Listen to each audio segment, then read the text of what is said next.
At dahil nga sa sobrang sipag natin mag-alaga ng ating mga anak, ayan, dinala tayo ni Mrs. dito sa isang kainan sa amin. Siyempre, dahil tayo ang leon tahanan, hindi tayo natatakot sa ating asawa.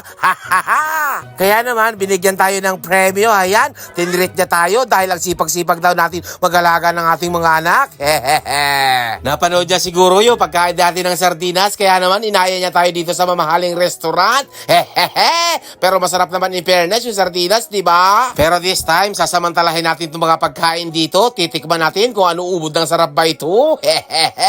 Kumorder nga pala siya dyan ng pork sinigang, tapos yung shrimp salad, tapos yung chicken. Titikman natin kung masarap nga ba talaga ito. Mukhang masarap naman, nag-i-enjoy naman ng inyong bulikat na kaibigan. Siyempre, hindi natin kinain yung taba, alam nyo na. Bata pa ang ating asawa. At heto nga yung kanilang pinagmamalaking shrimp salad. Grabe, ang sarap pala nito. Pero ang sarap din ng presyo.